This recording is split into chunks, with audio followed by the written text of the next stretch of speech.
Joining us right now, Ann Coulter, author of Adios America and In Trump We Trust. And what do you make of your president? He trusts the people in that room. He'll sign whatever they come up with. I think it was the worst day in his presidency so far, and particularly with this Michael Wolff book out. I mean, it confirms all of the worst things White House staff told Michael Wolff about Trump, that it's all about him. He cares about his press. He's trying to distract from the book, and weirdly ends up confirming it. He seems to have no grasp of the details. He agrees with whatever the last person who speaks has said. I mean, when he agreed with Daca on a standalone Dreamer bill, and the hardcore, tough on immigration guy in the room has to be Kevin McCarthy, who used to be Open Borders Kevin McCarthy, to point out to the president that what Daca just said was that she wants just the Dreamer bill and nothing else, and no border security. He shouldn't talk about immigration unless Stephen Miller is there to follow up on everything he says. But I mean, if this goes through, sorry for you and your kids. You have a job talking about politics. It will be irrelevant, and the nation your children will live in is one I am glad I will not be around to see. It's funny you mentioned the Michael Wolff book, because listen, there were two obvious narratives that the White House was trying to accomplish today. The first was, look at me, I can work with everybody, and we're going to come up with something on immigration. The second was, I'm not mentally unstable. I'm in command of issues. I'm in command, and you mentioned that in a way that suggests that that latter was the more overriding. It's more important to this president right now to send that message than it is to actually stand by what he ran on. Yes, but it accomplished exactly the opposite. He not only was not in grasp of the most basic immigration details, but he agreed with whatever anyone said. I mean, literally second to second. You have completely different proposals being thrown out there. You have Tom Cotton on one side and Durbin and Daca on the other, and he says yes to all of them. Yeah. Now, here's the statement the White House put out after the closed-door meeting that we didn't get to see. He said, I quote part of it, they've reached an agreement to negotiate legislation that accomplishes critically needed reforms in four high-priority areas: border security, chain migration, visa lottery, and DACA. Does that say to you that there won't be a standalone DACA, but those four things will all be integrated in some kind of deal? Well, it's always worth pointing out when DACA comes up that the media has been very effective in lying about this, which is one of the reasons why all of these polls are nonsense. The other reason is the poll questions are nonsense. But do not imagine that this is going to be for, hardworking or not, 700,000 illegal immigrants brought here as children through no fault of their own, Larry. Any amnesty will be interpreted by immigration bureaucrats. It will end up before the courts, and we've been through this before. No one in America knows about it because the media don't want you to know about it.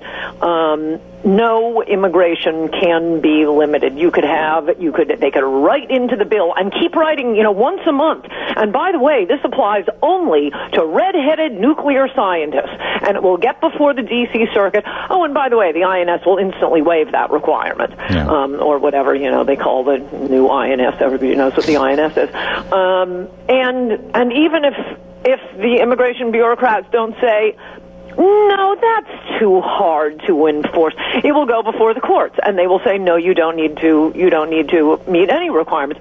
People who are not even in this country, have never set foot in this country, will be coming in and getting full citizenship under any amnesty. So stop listening to the nonsense about, the hardworking children. And moreover, This is an all-new principle in law. I have never heard that we can't enforce the laws because of the effect on the criminal's children. Oh, I know. I can't. My favorite debating tactic on this is, you don't let the kids of a bank robber keep the money that he robbed. Right. And citizenship and the ability to work and live in this country versus El Salvador is akin to winnings from a bank robbery. And you were the earliest, most passionate, and frankly, most effective advocate for then candidate Trump. Do you feel betrayed by this today? Do you think that the president has betrayed the people who supported him, and has he betrayed his own promises? Yeah. I mean, it's a slow train coming. I've been warning about this since he was first putting together his transition team, which consisted of his son-in-law, his daughter, half of Goldman Sachs. Do you know Donald Trump has more employees from Goldman Sachs than any other president?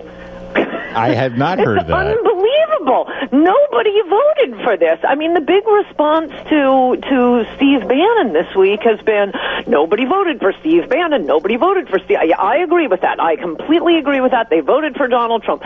But I'm pretty sure they didn't vote for Jared Kushner and Ivanka Trump either.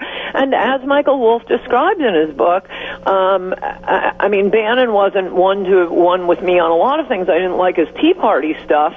But as Michael Wolff describes in the book, the end of Bannon meant this was a family affair. That was not what anybody was voting for. Incidentally, this poll that you will hear 100 times a day on television, because whenever anyone points out the simple facts of we have to we have to end chain migration before granting anybody amnesty, because then you have lawbreakers immediately allowed to bring in their entire extended family. Present the actual facts to the poll respondents, and let's see what they say. But, the left and, half the Republican Party knows that the truth is not popular here. So their answer on Daca is always, well, the polls show. This is specifically designed to make normal people feel like they're crazy. Gosh, there must be something the matter with me, because I don't want to give amnesty to these dreamers. But if 83% agree with that, that is not how the poll question was asked. Right. I was just looking at some of them online, in fact. Well, and B, the people who said, one of the questions was in this, but the one that they cite the most, of course, is Fox News, because it seems to be a statement against interest. 83% support amnesty for dreamers. That wasn't the question. Right. But in that exact same poll, Trump supporters were asked, could he say or do anything that would make you change your mind? Guess what the number one answer to that was? Right. Not build the wall, not keep his promises. Yeah. There you go. And now you're afraid that's where we are. Well, Ann, can you stay with us? We gotta go check on traffic. All right, Ann Coulter stays with us. We got to talk through this, man. This is an issue. This is the Larry O'Connor Show. We continue with Ann Coulter, and coming up we'll have Mercedes Schlupp joining us. And a lot of us were concerned after the so-called deal on Daca that Trump made with Chuck and Nancy. Remember that? And it turns out either that was misinterpreted or it was a head fake. We don't know what it was. Could it be that that's what's happening here? Could Trump sort of be, playing both sides against the middle, and ultimately he's going to stick to his guns, and we're going to get legislation that actually accommodates the promises he made in the campaign? It's possible we get the promises, but it's not because this is an intentional head fake. The Congress has tried to, both Republicans and Democrats, that was incorrect what I said in the previous segment about all Democrats and 50% of Republicans wanting to amnesty the entire world. It's actually 100% of Democrats and 99% of Republicans. So Steve King stands alone is what you're saying, basically. Yeah, pretty much. And it's been shut down 3 times before, not because a major network or politician stood up and said and opposed amnesty, it's because the American people got wind of what was happening and shut down the congressional switchboards. So it's up to you, America, if you want to save your country. But it is disturbing and alarming that the most pro-American immigration sort in that meeting was Kevin McCarthy. I mean, I'm glad we brought him along, but I mean, think of how these Republicans feel who have been open borders their whole lives. We beat them about the head. They finally, reluctantly come aboard, and then, Mr. I'll build a wall is announcing he'll sign whatever you send, and number one, we gotta pass DACA. I mean, the Democrats are the ones who are negotiating quite well here. They're crossing their arms and saying, we don't even have the House, the Senate, or the presidency, but we insist, Dreamers, amnesty, that's it, standalone bill, and in exchange we will give you nothing. Whereas Trump shows up at the meeting, the great negotiator, and gives them he'll sign anything they send. He'll sign DACA. He's already backing down on the wall. We've moved from the wall to border security. And whenever any politician starts telling us about the natural barriers and we don't actually need a wall, can we leave that up to the Corps of Engineers? Plus, which is kind of an obvious point. Why are you wasting time with this word salad? The point they are trying to make is, well, it won't actually be a wall all the way across the border. That thing Trump promised you during the campaign. Right. No, he's just giving up point after point after point. And that's where we start the negotiation. The hardcore, I'll build a wall, deport illegals, have a moratorium on immigration. The guy who won the presidency for pretty much no other reason than making those promises, he's already given it all up, and the Democrats are saying, nope, you're getting nothing, and we want Dreamers. That's where the negotiation starts.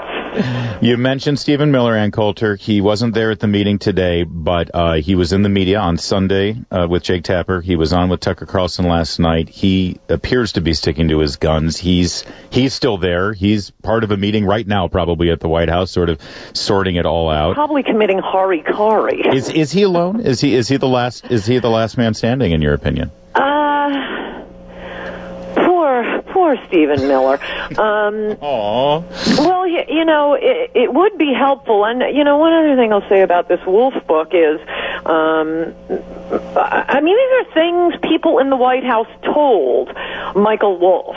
Some of them are untrue. Some of them are obviously untrue. But these are things that people around Trump are telling a reporter. Now, how did those people end up in the Trump White House? Oh, that's right. He hired them. The idea stated, I think, by Bannon in the book that, well, if, this guy had won, we have all of AEI, and if this guy had won, we would have had the Heritage Foundation, and if this guy, we'd have the whole, but a populist agenda, there's nobody who can do that. No, actually, there are plenty of people who can do that and who went to better schools than the people he's actually hired, I might add. He might want to think about hiring the people who supported him for the first year he was running and not the people who opposed him. But they should put you in the room negotiating with Steny Hoyer, Ann Coulter. Would you again, you do it, really right? A job person here. No. Of all the people I'm discussing, I do not happen to be among them. Mickey Kaus, Pat Caddell. I could name dozens of them. Another interesting point Michael Wolff makes in his book, I think a very good point, and something I've noticed about some of these lawyers and the people in the White House, the ones brought in by Priebus.